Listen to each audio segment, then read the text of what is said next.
Hey fellas, and welcome back to With a Y. Today I have another self-propagating vicious cycle for you. It was a simple prompt that set off a chain reaction that has been all over my Twitter feed for the last few days. From a jack-o'-lantern, the next evolution of Deltarune text memes. Oh god, it's a prompt! It's a prompt! Should be including the pictures of who you're talking about next to the bright text like this. Our power stars with the little star next to it, they're gone! Some gigantic Bowser monster stole them! Literally has nothing to do with Undertale Deltarune, just the character designs are so iconic that you can picture it in your head, especially with the colored text helping. And it started off slow where people were just making tweets demonstrating the concept. Sans introduces himself in the opening of Undertale and he says, "I'm Sans," with his little overworld skull sprite next to the word instead of his high-def talk sprite one. People immediately took note there may never be a community so capable of willing memes into existence. And that's the thing I always worry about when something like this pops up, especially with Deltarune. It could be like PTSD or like fearing what could happen based on the history of the community, but it almost feels like we're one bad day away from the levels of vitriol towards the game that 2016 Undertale fans faced. That's mostly paranoia, and the thing that makes me worried about this type of thing is that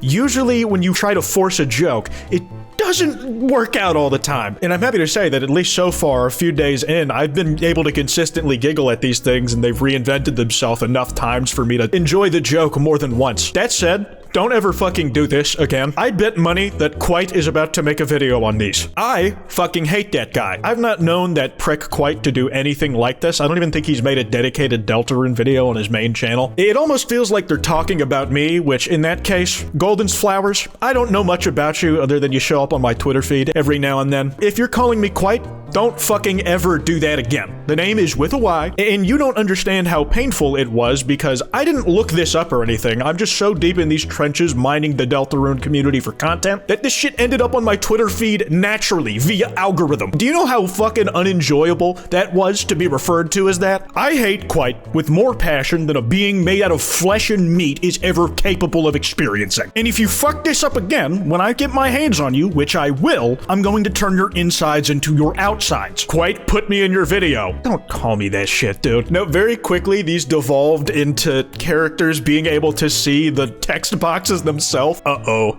Hey, want to see what happens to traitors? And oh, that's Chris's character icon, fuck. And then just like the immediate Susie shocked reaction image. It comes together really nicely, and I don't even think that's an official talk sprite, but the fact that it's like cut off halfway, there's no text to accompany it, like really makes it work for me. I also like when things just completely change the entire context of a scene. In the original clip of this, it says, "As you know, you," highlighted in red, which implies the soul, "are welcome here anytime." But it's actually Susie. Chris and the soul are both sad about this because it means that Carol doesn't even love them, the only person who might actually know what they're going through. And Noelle's mom becomes like a canon Suzelle shipper. Hence, you know, the lesbian flag. This Susie talk sprite will always like make my heart melt. It only ever comes up, it seems, when she's about to say like some dumbass shit that's gonna stick with me for a minute. You have versions of the fourth wall break where people can see the text box and who they're referring to without even realizing it. Nothing that pisses me off more than people who don't tell you the whole wait, huh? Like mid-sentence, dude, didn't even get to finish expressing emotion. That's painful. Continuing with the fourth wall breaks, you just have things that aren't even characters' names just being used to reference characters in other media. Spampton going, "Why be the little sponge who hates..."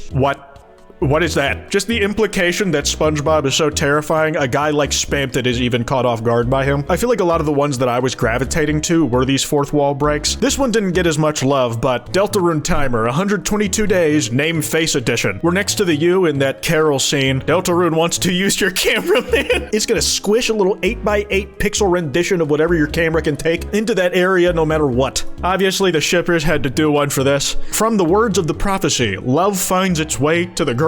I'm sorry. I've noticed that some people have noticed that I like cruisy art every now and then. I just think the art's good, that's all. Don't expect like a video or anything. I also really appreciate like the ability of the community to just layer its old jokes on top of each other. Like there is this joke going around that, hey, we don't actually know Susie's last name, so it's all, what if her name was Susie Gaster? That'd be hilarious, and definitely isn't happening, but it's a funny enough premise on its face alone. Just call your parents, will you not? And Susie's parents just Gaster. Gaster. He's a single father doing his best to take care of his dinosaur daughter. You should probably try a bit harder considering she's scrounging around eating chalk. This one really got me. During the weird route in chapter 4, you get the option to tell Noelle, hey, I'm here too. Hey, it's me. And obviously the heart-shaped object that represents your soul is what you use to pick dialogue options in the entirety of the game. So when you pick me, the heart goes over there. But it also represents you, so it's doubled up. There's 2 of them. Thank you, Crimson Orbit. This got a laugh out of me while I was in public. I also like the idea that this is a thing the characters have to physically do themselves. Like they can fuck it up if they're not concentrating. Howdy, I'm Flowey. Flowey the flower. Oh shit, I put the wrong Talk Sprite. Just spoiled the true ending of the game. Hope the player didn't see that. Talk Sprite visibly gets embarrassed and they change it to the flower it's meant to be. I love that the correction in this GIF isn't like replacing it with a cropped out image of Flowey. It's just poorly superimposed on top of the as-real sprites. It's a very nice touch considering the whole thing is like a big fourth wall fuckery. There's also something amusing when people use a drawing of a character that isn't an actual sprite. Like, you know, Asgore Truck. I didn't end up making a video on that before it was probably too late, but we'll say this is my canon nod to that. I particularly hate this one from Laffy09 because it recontextualizes something that used to be cool and ominous and talking about Gaster into something that is also technically applicable. Beware of the man who speaks in hands, and he's referring to Rules Card. Awesome!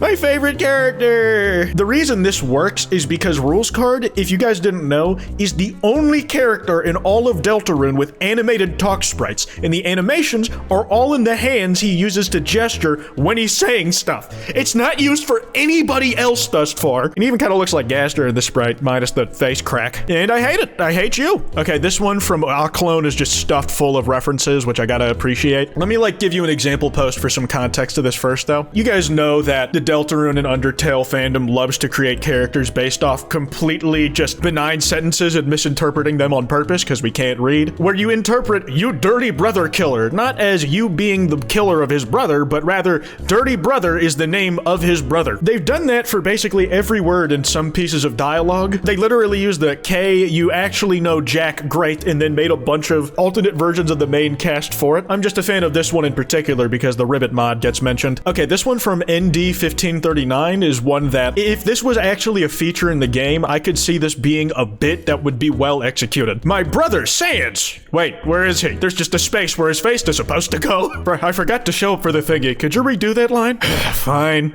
My brother, Sans! And he shows up for both of them, pulls double duty to make up for the time he missed out. Like, that one's just genuinely clever. I'm a fan of it. Like, a lot of these are just kind of fourth wall breaking jokes, but it also, like, gives you something of a portal, like that one from NYC to London where they were, like, showing Gooch within day 2 on the camera of what Deltarune could look like if this was an actual feature, and Toby Fox tried to play around with it in the same way he does a lot of the things he puts in his game. Like the Forgotten Man behind the tree. Well, there is a man here, and instead of, like, a sprite to represent who the man is, it's the image that represents a file being missing. And I think that's clever application. This one's from Duality Simplified, and I'd like that a bit. Here's just a classic freaking out over, oh my god, what the hell was in the text box? Noelle saying, it's funny. If Des were here, right? What the fuck is that? Why does she have like a Darksaber outline and like this weird cool helmet next to her? Who the fuck is that? I also have a soft spot for the characterization of Ram as like some kind of failed secret boss who is doing his absolute best to try and get some lore relevance. Bro, please stop being so desperate. You are not getting that shadow crystal. Characters with a shadow crystal have a tendency to call back to each other and also to like Gaster related stuff.